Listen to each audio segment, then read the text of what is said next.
இந்த இந்திய தேசத்திலே சட்டமாக கொண்டு வரப்பட்டு நிறைய சொத்துக்கள் இருக்கிறது, எல்லா நாட்டிலையும் இருக்கு. இது ஸல்லல்லாஹு அலைஹி வஸல்லமுடைய காலத்திலேயே உண்டு. சஹாபாக்கள் பெருமானார் ஸல்லல்லாஹு அலைஹி வஸல்லம் அவர்கள் ஒரு ஹதீஸ் நமக்கு சொல்லி காட்டுறாங்க. இதா மாத்தல் இன்சான், ஒரு மனிதர் இறந்து விட்டால் இன்கதா அமலுஹு, அவருடைய அமல்கள் எல்லாம் முடிவடைந்துவிடும். ஒரு மனிதர் மௌத்தாகிவிட்டால் அவரால் அமல் செய்ய முடியாது என்றாலும் இல்லா சலாசின், 3 விஷயத்தை தவிர. ஒரு மனிதர் 3 விஷயத்தை செஞ்சுட்டு போயிட்டா அவர் மௌத்தாயிட்டாலோ அவருடைய அமல்கள் அளிக்கப்படாது, அவருக்கு நன்மை வந்து கொண்டே இருக்கும் என்று சொன்னார்கள். மரணமானதற்கு பிறகும் நன்மையை சம்பாதிப்பதற்கு 3 வழி உண்டு. ஒன்று, சாலிஹான பிள்ளைகளை பெற்றெடுத்து செல்வது, அந்த பிள்ளைகள் துஆ செய்யும் காலமெல்லாம் இவருக்கு நன்மை வந்து கொண்டே இருக்கும். இன்னொன்று, மக்கள் பயன் பெறுவதற்குண்டான சில சொத்துக்களை வக்ஃப் செய்துவிட்டு செல்வது. இது பெருமானார் ஸல்லல்லாஹு அலைஹி வஸல்லம் அவர்கள் அறிவித்து தருகிறார்கள். பயனுள்ள சில சொத்துக்களை மக்களுக்காக, பொதுமக்களுக்காக நிய்யத் செய்துவிட்டு வக்ஃப் செய்வது. அது பள்ளிவாசலாக இருக்கலாம், மதரசாவாக இருக்கலாம். அதனால்தான் இன்று வரை ஒரே நபரால் கட்டி கொடுக்கப்பட்ட பள்ளிவாசலாக இருந்தாலும் சபைக்கு முன்னிலையிலே வந்து இந்த பள்ளிவாசலை நான் வக்ஃப் செய்கிறேன். அப்படி வக்ஃப் செய்யப்பட்ட சொத்துக்கள் கியாமத் நாள் வரை வக்ஃப் சொத்து தான். அது யாருக்கும் தானமாகவும் கொடுக்க முடியாது. முஸ்லிம்கள் அனுபவித்துக் கொள்ளலாமே தவிர, அதற்குரியவர்கள் அனுபவித்துக் கொள்ளலாமே தவிர அவருடைய வாரிசுகள் அதை அனுபவிக்க கூடாது. அதை நிர்மாணிக்கக்கூடியவர்கள் இஸ்லாமியர்களாக இருக்க வேண்டும், அதை பயன்படுத்தக்கூடியவர்களும் இஸ்லாமியர்களாக இருக்க வேண்டும். இந்த பொதுவாக மக்களுக்காக கொடுக்கப்பட்ட இந்த வக்ஃப் சொத்துக்கள் பெருமானார் ஸல்லல்லாஹு அலைஹி வஸல்லமுடைய தர்பார்ல நிறைய சொத்துக்கள் வக்ஃபாக கொடுக்கப்பட்டது. இன்று வரை மதீனாவுக்கு சென்றால் நிறைய சஹாபாக்களால் வக்ஃப் செய்யப்பட்ட கிணறுகள், சஹாபாக்களால் வக்ஃப் செய்யப்பட்ட தோட்டங்களை மக்கள் அனுபவிக்கிறார்கள். மஸ்ஜிது நபவிக்கு எதிரில் இருக்கக்கூடிய பைரஹா என்ற ஒரு தோட்டத்தினுடைய வரலாறு, அபூ தல்ஹா ரலியல்லாஹு அன்ஹுடைய தோட்டம். பிற்காலத்திலே இன்று மஸ்ஜிது நபவியிலே பெருமானாருடைய சலாம் சொல்லக்கூடிய அந்த ரவுலாவுக்கு நேராக சென்றால் ஒரு அடையாளம் போட்டப்பட்டிருக்கும், அபூ தல்ஹா ரலியல்லாஹுடைய தோட்டம். பெருமானார் அவர்கள் விரும்பி அந்த தோட்டத்திற்கு செல்வார்கள், அந்த தோட்டத்தினுடைய தண்ணீரை குடிப்பார்கள். ஒரு கட்டத்திலே லன் தனாலுல் பிர்ர ஹத்தா துன்ஃபிகு மிம்மா துஹிப்பூன் என்ற சதக்காவினுடைய சிறப்பை பற்றி ஒரு ஆயத் இறங்கியவுடன் அபூ தல்ஹா ரலியல்லாஹு அன்ஹு அவர்கள் அந்த தோட்டத்தை பெருமானாரிடத்திலே, யா ரசூலல்லாஹ், இதை நான் அல்லாஹ்வுக்காக வக்ஃப் செய்கிறேன் என்று வந்து கொடுத்தார்கள். இன்று தோட்டமாக இல்லாவிட்டாலும் பள்ளிவாசலுடைய இடமாக இருந்து அதிலே மக்கள் மஸ்ஜிது நபவியினுடைய அபிவிருத்தியினுடைய அடிப்படையிலே அங்கே தொழுது வருகின்றோம். அடுத்து ஹலீஃபா உமர் ரலியல்லாஹு அன்ஹு அவர்களும் ஹந்தக் கைபர் என்ற இடத்திலே தனக்கு உண்டான சில சொத்துக்களை பெருமானார் அவர்களுடைய தர்பாரிலே சென்று, யா ரசூலல்லாஹ், உம்மத்துக்காக வக்ஃப் செய்கிறேன் என்று வக்ஃப் செய்திருக்கிறார்கள். சஅத் இப்னு உபாதா ரலியல்லாஹு அன்ஹு அவர்கள் ஊரிலே இல்லாத போது அவருடைய தாயார் வஃபாத் ஆகிவிட்டார்கள். அப்பொழுது சஅத் இப்னு உபாதா ரலியல்லாஹு அன்ஹு அவர்கள், யா ரசூலல்லாஹ், என்னுடைய தாயார் வஃபாத் ஆகிவிட்டார்கள், அவர்களுக்காக ஏதேனும் ஒரு நல்ல காரியத்தை செய்யலாம் என்று நாடுகின்றேன், என்ன செய்வது? அழியாத நன்மையை என்னுடைய தாய்க்கு சேர்க்க வேண்டும் என்று சொல்லும் பொழுது பெருமானார் ஸல்லல்லாஹு அலைஹி வஸல்லம் அவர்கள், நீ சதகாவில் சிறந்தது எதுவென்று சொன்னால் கிணறை வெற்றி மக்களுக்காக அதை வக்ஃப் செய்துவிடு. தண்ணீருடைய தேவை அதிகமாக அரபு தேசத்திலே இருந்த காரணத்தினால் பெருமானார் அவர்கள் ஒரு பேர் கிணறை நீங்கள் வெட்டி நீங்கள் உங்களுடைய தாயினுடைய பேரிலே சதகா வக்ஃப் செய்யுங்கள் என்று சொன்னார்கள். உடனே ஒரு கிணற்றை வெட்டி சஅத் இப்னு அபி உபாதா ரலியல்லாஹு அன்ஹு அவர்கள் அந்த கிணற்றை வெட்டி மக்களுக்கு மத்தியிலே, ஹாதிஹி வக்ஃபுன் உம்மு சஅதின், என்னுடைய தாய்க்காக இந்த கிணற்றை வக்ஃப் செய்கின்றேன் என்று சொன்னார்கள். இன்று வரை பெருமானார் அவர்களால் சஹாபாக்களால் வக்ஃப் செய்யப்பட்ட பத்ரீன்களுடைய கிணறுகளும் சஅத் இப்னு உபாதா என்ற இந்த நபித்தோழருடைய உஹதுக்கு பக்கத்தில் அமைந்திருக்கக்கூடிய இந்த கிணறுகள் எல்லாம் மக்களுடைய பயன்பாட்டிற்காக இன்று வரை இருக்கிறது. ஆஜிகள் நீங்கள் ஜியாரத்துக்கு சென்றால் சில கிணத்திலே தண்ணீர் குடிப்பார்கள். ஏன் தெரியுமா? இந்த வக்ஃப் செய்யப்பட்ட கிணத்துல ஸல்லல்லாஹு அலைஹி வஸல்லம் அவர்கள் விரும்பி சென்று அங்கே வுலு செய்வார்கள். தன்னுடைய முபாரக்கான உடலிலே பட்ட அந்த தண்ணீர் அந்த கிணத்துக்குள் இறங்கிய வரலாறும் உண்டு. பெருமானார் அவருடைய உமிழ் நீர், வாய் கொப்பளித்த தண்ணீர் எல்லாம் கிணறாக இருக்கப்பட்டு இன்று கூட மதீனாவிலே 1400 ஆண்டுகளுக்கு முன்பு சஹாபாக்களால் மக்களுக்காக வெட்டப்பட்ட கிணறு பாதுகாக்கப்பட்டு பெருமானாருடைய உமிழ் நீரும் பெருமானாருடைய முபாரக்கான உடலிலே பட்ட நீர் அதிலே கலந்த காரணத்தினால் ஜம்சம் தண்ணீரை கொண்டு வரக்கூடிய ஆஜிகளை போன்று பிகிரு ஷிஃபா பெருமானார் அவருடைய உமிழ் நீர் பட்ட தண்ணீர் என்று மக்கள் அந்த தண்ணீரையும் வாரி வாரி கொண்டு வருகின்றார்கள். அப்படி வாரி வாரி மக்கள் கொண்டு வரக்கூடிய அந்த தண்ணீரை இன்று வரை சவுதி அரசாங்கம் கொண்டு செல்லாதே என்று சொல்ல முடியாது. ஏனென்றால் உலகத்தில் இருக்கக்கூடிய கடைக்கண் இஸ்லாமியனுக்கும் கூட அந்த சஹாபாக்கள் வக்ஃபு செய்த தண்ணீர் அவர்களுக்கு உரியது என்று அந்த அரபு மக்களுக்கு தெரியும். அதனால்தான் உஸ்மான் ரலியல்லாஹு அன்ஹுடைய தோட்டம், உஸ்மான் ரலியல்லாஹு அன்ஹுடைய காலத்துல மிகப்பெரிய தண்ணீர் பஞ்சம் ஏற்பட்டது. நமக்கெல்லாம் அடிக்கடி ஜும்மாவிலே பேசியிருக்கின்றோம். உஸ்மான் ரலியல்லாஹுடைய தோட்டத்தை சென்று இன்று வரை போன வாரம் வெள்ளிக்கிழமை கூட அங்கே சென்று நாங்கள் அந்த ஜியாரத் செய்தோம். உஸ்மான் ரலியல்லாஹுடைய தோட்டம் அங்கே பெருமானார் அந்த காலத்துல யூதர்கள் தண்ணீர் பஞ்சம் ஏற்பட்ட பொழுது ஒரு யூதனுக்கு சொந்தமான தோட்டம் அது. அந்த கிணத்துல மட்டும் தண்ணி வத்தல, ரொம்ப சுவையான நீர் உஸ்மான் ரலியல்லாஹுடைய அந்த தோட்டத்தினுடைய தண்ணீர். இன்று கூட குடித்து பார்க்கலாம் வாய்ப்பு இருந்தால்.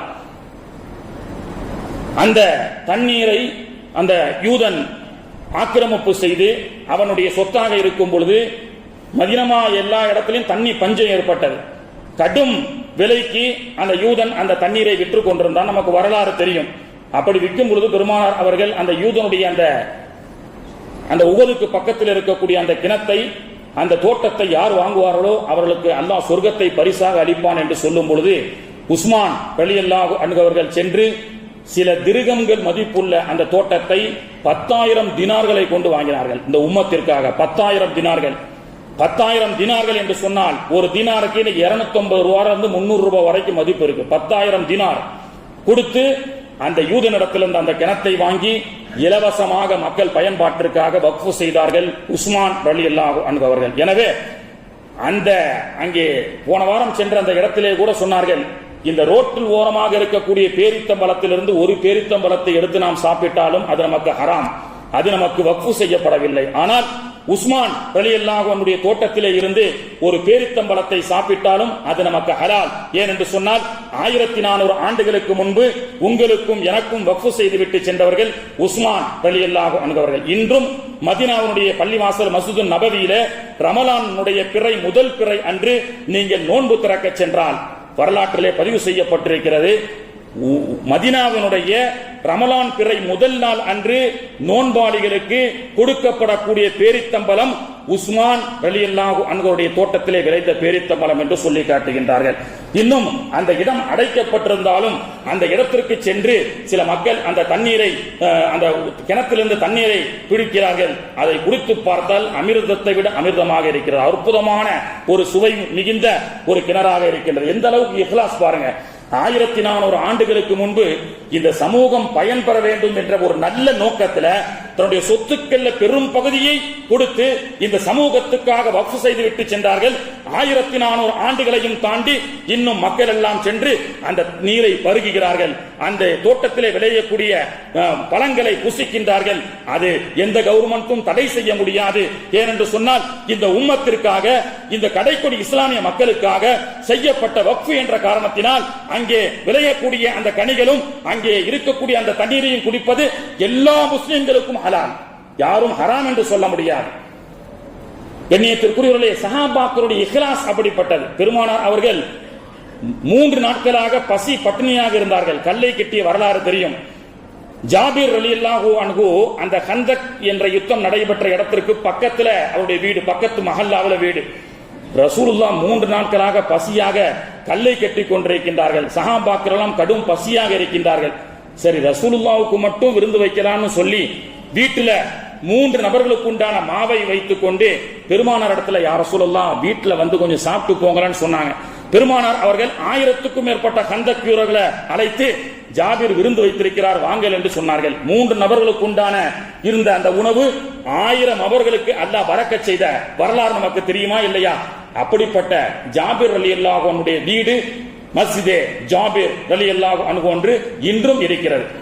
3 நபர்களுக்கு உண்டான அந்த உணவை வைத்துக் கொண்டு பெருமானாருடைய பசியை போக்குவதற்காக ஒரு நல்ல எண்ணத்திலே கொடுக்கப்பட்ட விருந்து இன்றும் ஜாபிர் ரலியல்லாஹுடைய பள்ளிவாசலுக்கு சென்று பார்த்தால் அங்கே ஒரு பெரிய போர்டிலே அரபு எழுத்திலே எழுதப்பட்டிருக்கிறது. என்ன தெரியுமா?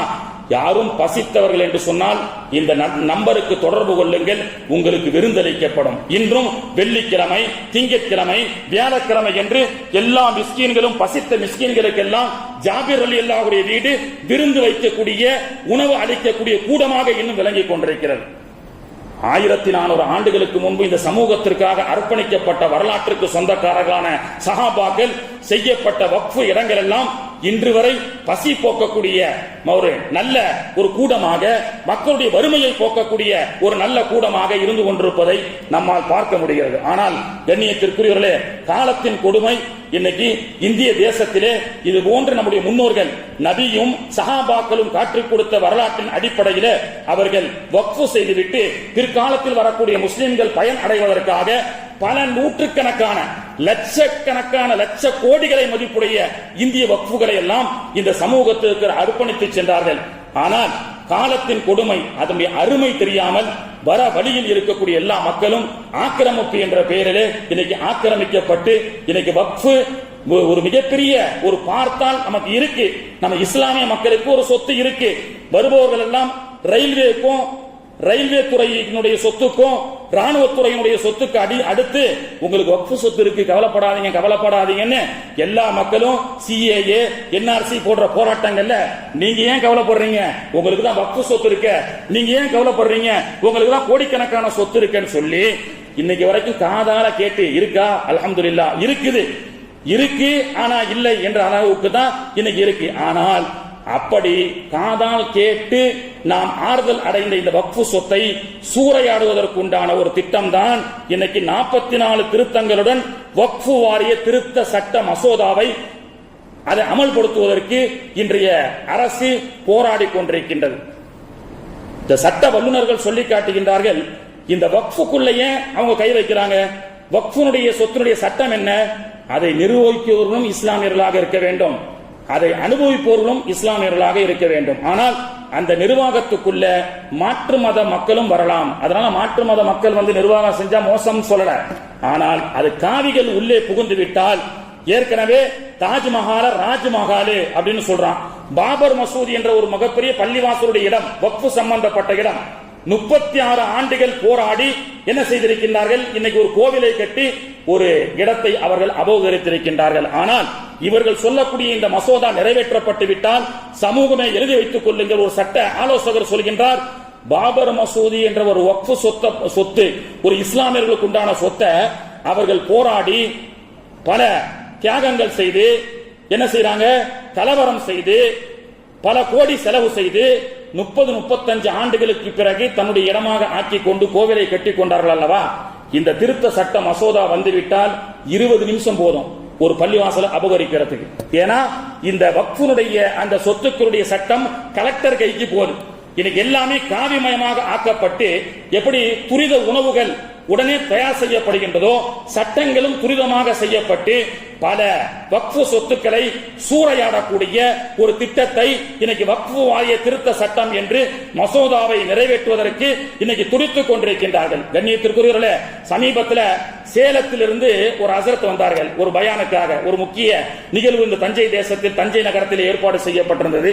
அப்பொழுது அவர்கள் சொன்னார்கள், சேலத்தில் ஒரு கபரஸ்தான் வேணும், எவ்வளவோ ஏக்கர் கணக்கான இடத்தை எல்லாம் கோட்டை விட்டோம், எனக்கு அடக்கம் செய்வதற்கு கபரஸ்தான் இல்லாம கலெக்டர் கிட்ட போய் கை கட்டி, ஐயா எங்களுக்கு இத்தனை முஸ்லீம்கள் இருக்கிறாங்க, கபரஸ்தான் கொடுங்க அப்படின்னு கேட்கிறாங்க. அப்படி சேலத்தில் நடந்ததை அதில் சொல்றாங்க. கலெக்டர் ஆபீஸ்ல போயிட்டு மாவட்ட ஆட்சியர் இடத்துல எங்களுக்கு ஒரு கபரஸ்தான் வேணும், எத்தனை ஏக்கர் பாய் உங்களுக்கு வேணும்? 2 ஏக்கர் கொடுங்க ஐயா, 2 ஏக்கர் கொடுங்க அப்படின்னு சொல்லி நம்ம மக்கள் எல்லாம் போய் கேட்கிறாங்க. அப்படியா? அவர் கலெக்டர் அந்த மனுவை வாங்கி வச்சுட்டாரு. அடுத்து கிறிஸ்தவர்கள் வந்தார்கள். அவர்கள் எங்களுக்கு ஒரு அடக்கஸ்தலம் வேண்டும் என்று கேட்டார்கள். உங்களுக்கு எத்தனை ஏக்கர் வேணும்னு கேட்டா கிறிஸ்தவர்கள் சொன்னாங்களா, எங்களுக்கு 20 ஏக்கர் வேணும்னு சொன்னாங்க. 8% சேலத்திலே வாழக்கூடிய இஸ்லாமியர்களுக்கு 2 ஏக்கர் போதும் என்று எழுதி கொடுத்திருக்கின்றார்கள். 2% மட்டும் வாழக்கூடிய கிறிஸ்தவர்கள் நீங்க எத்தனை ஏக்கர் கேட்கறீங்க?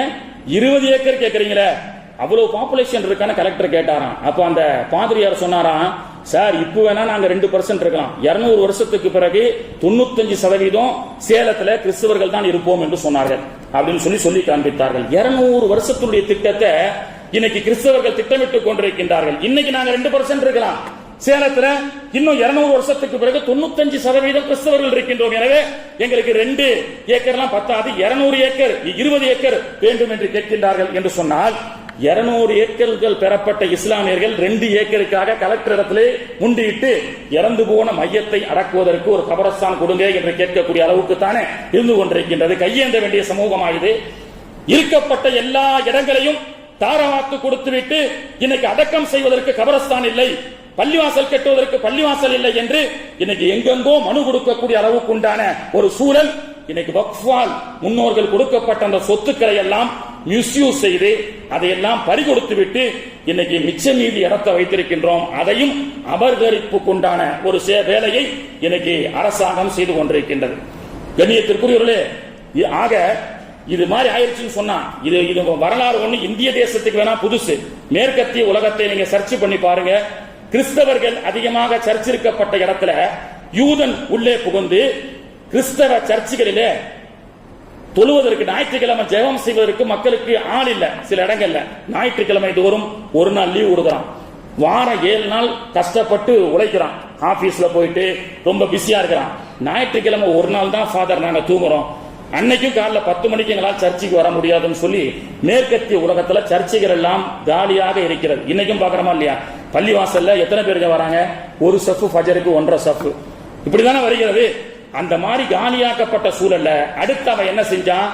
சர்ச்சுகள்ல ஜபம் செய்வதற்கு ஆள் இல்லை, சண்டே ஒரு நாள் தானே நீ வீட்டிலேயே ஜபம் செஞ்சுக்கோன்னு சொல்லி சர்ச்சுகளை எல்லாம் இன்னைக்கு வாடகை ரெண்டுகளாக விடப்பட்டிருக்கிறது. நீங்க கூகுள்ல போய் சர்ச் பண்ணி பாருங்க.